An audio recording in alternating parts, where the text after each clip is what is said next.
Live NFL trivia every Wednesday night on Twitch at 9 p.m. Eastern. Come show off your football knowledge for a chance to win cash prizes. Check the link in the description to find out more. And now, on with our feature presentation. Advertising at the Super Bowl is not easy, and not every ad can be a winner. When there's 50 or so ads that are airing, you're not going to remember or like all 50 of them. Even in the best Super Bowls from a commercial perspective, that's just not going to happen. And when you drop tons of money on an ad, even though you hope it does well, and even though you can hire the best advertising agency and focus test it all you want, you don't truly know how it's going to perform. A bad ad at the Super Bowl? Even for the best and usually most reliable of companies, it happens.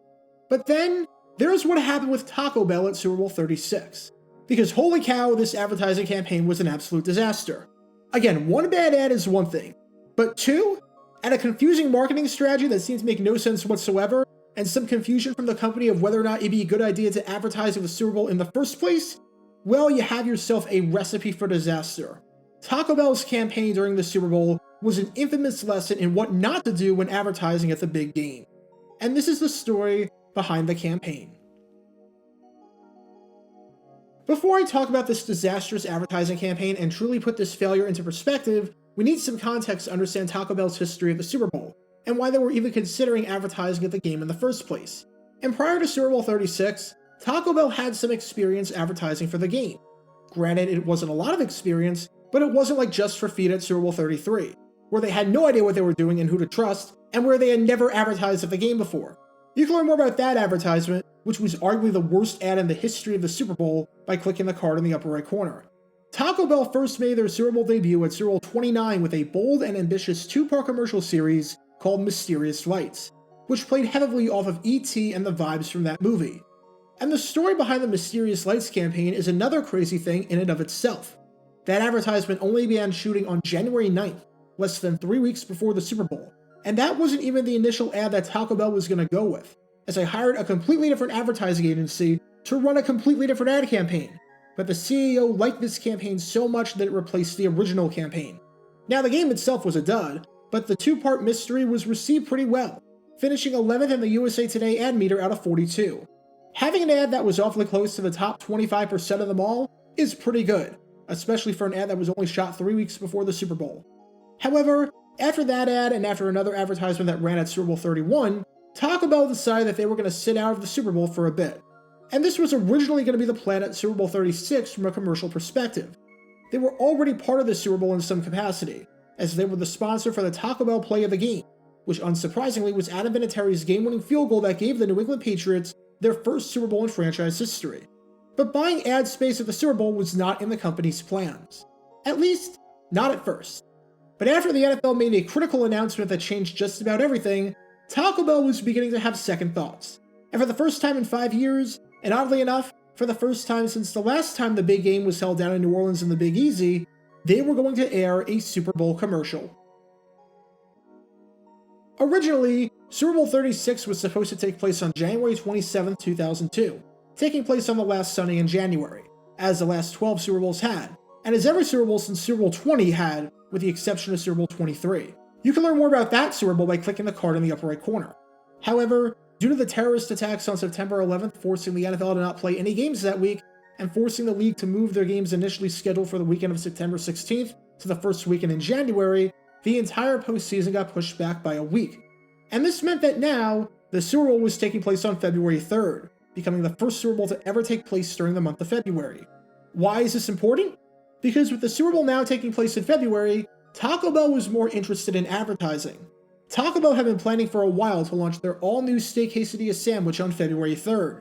And now that this was the same day as the Super Bowl, they figured that it actually made sense to advertise at the big game. As Debbie Myers, the Vice President of Media Services, Entertainment, and Licensing for Taco Bell, said quite bluntly on the decision, if the Super Bowl hadn't been moved back, we wouldn't have been advertising. Myers continued, saying on the last-second decision to advertise at the Super Bowl, there is no better way to talk to men, and you have an attentive audience. People watch the commercials as much as they watch the game. What was odd about all of this, and what should have been the first red flag, is that Taco Bell did not buy this ad space right after the NFL made its announcement. They only bought the ad space days before the Super Bowl. They bought the first ad space on Friday, January 25th, not even a week and a half before the Super Bowl. And the second space was bought on Wednesday, January 30th, a mere 4 days before kickoff. Now, buying the second spot at least made some sense, as Fox was having some difficulty selling the advertising spaces, and the prices dropped significantly. But what was it with buying the first spot just 10 days before? If they knew that they were going to advertise the moment the game got moved back, what took so long? This meant that because it was obviously not enough time to shoot a commercial, unless you go to the lifeminders.com route and pick a dirt cheap and quick option that is more like a PowerPoint, which you can learn more about by clicking the card on the upper right corner, you were going to have 2 ads airing at the big game that were probably not meant for the big game in the first place. And the end result? It was an absolute disaster. Before I show the ads, we have to note one more thing, and that is the advertising agency that created the ads you're about to watch. An advertising agency can obviously make or break an entire spot. And for this one, instead of going with the Richards Group like they did during their successful campaign at Super Bowl XXXIX, they went with Foot, Cone, and Belding, an esteemed agency that seemed to know what they were doing. Heck, they ran a very successful and very memorable ad at this same Super Bowl for Levi's Dockers. If you remember the ad with the men in the black dresses, that was FCB. And that was one of the best reviewed ads on the USA Today meter. But their campaign for Taco Bell? It did not go as well. Not even close. Let's start with the first ad that ran, with this one running in the third quarter of the game. Well, did you get it? Just picked it up. It's set up in the den. Boys, feast your eyes on the future. Whoa, nice. Yeah, it's got 3 cheeses, a grilled tortilla case, all standard, and then went for the upgrade. Wow, steak. Oh, the S-Class. Marinated carne asada steak, 3 melted cheeses. Upgrade to steak with Taco Bell's new steak quesadilla. And think outside the bun. Yeah, this one fell pretty flat. It didn't help that the final 10 seconds of the ad were just pictures and explanations of what exactly the steak quesadilla is. So 1/3 of the ad is your typical boilerplate for fast food that does not seem to fit the big, bold, and innovative Super Bowl vibe in the same way that their Mysterious Lights campaign did nearly a decade prior. It's a build-up to one joke, and not even a very good one at that. Now, maybe it'd be funnier if they didn't reveal the steak quesadilla until the very end, so you think that they were talking about a computer the whole time, and only at the end you realize that they were talking about a food item. But that shot 1/3 of the way through kind of ruined the entire joke and spoiled the punchline before it was supposed to. It wasn't effective. Plus, the final line about being the S-Class, and with that being the entire build-up, is not very good, because they're not giving you the illusion that it's a car. The illusion is that it's a computer or a tech product, as evidenced by the fact that the main character said it was set up in the den. You don't set up a car in a den. This commercial doesn't know what it's trying to be, and it just doesn't work. Now, don't get me wrong, there's absolutely potential here. There is a good ad buried in here somewhere, because the premise itself is not bad. But that did not come out at all. And there's a reason why today, if you find this ad on YouTube, you're finding a video that has less than 700 views. It was quickly forgotten. But alright, that's one really bad dud. Surely you can't have another one that's worse than this, right? Well, prepare yourselves. As I said before, Taco Bell bought 2 spots at the game. The spot that they aired in the fourth quarter was a last-minute buy not even 100 hours before the start of the game. And again, Taco Bell had experience before the Super Bowl with 2-part ads, as the Mysterious Lights campaign was pretty successful. But the reason that campaign worked was because there was an actual cliffhanger at the end of the first spot, and there was actually some suspense in the build-up. Doing a 2-part campaign based on a throwaway line, and the conflict is resolved, seems really stupid. Well, Taco Bell and the advertising agency over at FCB didn't get the memo.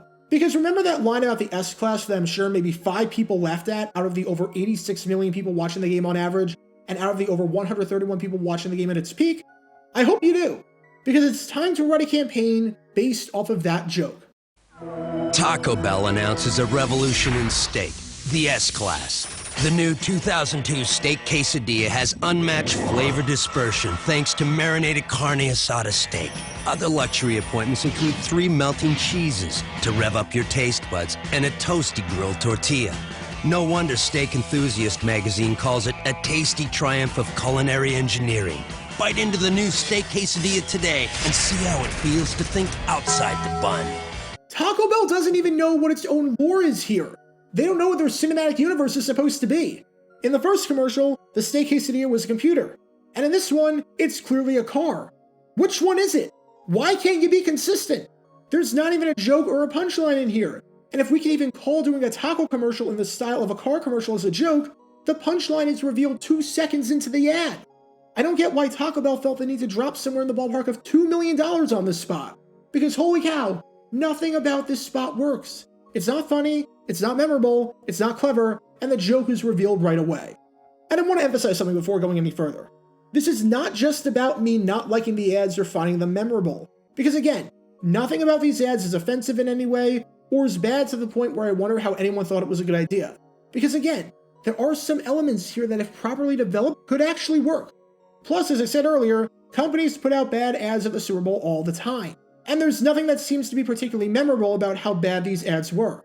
But I am not exaggerating in the slightest bit when I say that this advertising campaign was a disaster. Not only did the press hate it, with one writer in particular saying that Taco Bell needed to hire another advertising agency, but America hated it. Because remember the USA Today ad meter, which since 1989 has surveyed people after every Super Bowl to ask what the best ad is? Well, not only did Taco Bell's ads not make it, but both of them occupied the absolute bottom spots. There were 56 ads that ran at Super Bowl 36. The first ad that Taco Bell ran involving the guys going to the den to check out the taco ranked 52nd in the meter, holding an abysmal rating of 5.42 out of 10. And the second ad that Taco Bell ran modeling the taco as an S-Class car, that ranked dead last, finishing 56 out of 56, with that ad pulling a 5. Two of the bottom 5 ads of the entire night, according to America, were for Taco Bell. And it wasn't like the ads were blatantly offensive or anything like that. The ads were just that bad that America hated them. To put into perspective just how bad this is an actual ad that ran during the game that finished above Taco Bell's S-Class ad in the ratings. I am not kidding. The ad you're about to watch ranked higher and was liked by more Americans than the S-Class ad. No one needs to suffer with the flu. Doctors can now write prescriptions for a medicine that can actually shorten the duration of the flu. With first symptoms, call your doctor immediately. Again, I'm not kidding when I say that. This ad got a 5.07 in the USA Today meter, and the S-Class ad got a 5. How the heck is that even possible? How did Taco Bell of all companies get beat out by an ad for flu medicine? Taco Bell spent millions upon millions of dollars to buy 2 spots at the Super Bowl. And not only did they finish inside the bottom 5, and not only did they have the worst ad of the night, but they got beaten out by a freaking flu medicine commercial. It wouldn't shock me if the medicine company celebrated when they found out that they didn't come in last. However, this disaster at Super Bowl 36 hasn't stopped Taco Bell from advertising at the big game. Even though they took a few years off, they advertised at Super Bowl 40, and they advertised on and off since then. And this Sunday at Super Bowl 56, for the first time since Super Bowl 50 back in 2016, they're going to be airing a commercial. So we'll see how well that one is received. However, the executives have to be crossing their fingers and hoping that it will all be better than what happened 2 decades ago at Super Bowl 36. Because their confusing S-Class campaign, which was received about as poorly as possible, was not what Taco Bell had in mind when they said they wanted to think outside the bun. Get your official Jaguar Gator 9 merchandise by going to jg9shop.com, and be sure to like this video, ring the notification bell, subscribe down below if you haven't already, as it helps the channel out a lot, and be sure to check out Twitch every Wednesday night at 9 p.m. Eastern for your chance to play NFL Trivia and win cash prizes, link in the description below. If you want to see videos like this condensed down to 60 seconds, then follow me on TikTok at JaguarGator9.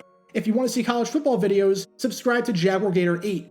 To see highlight videos of players throughout the history of the NFL, subscribe to JG9 Highlights. Also, special thanks to all of our Patreon supporters for helping out the channel. Your support is greatly appreciated. See how you can become a patron and request future video topics in the description below.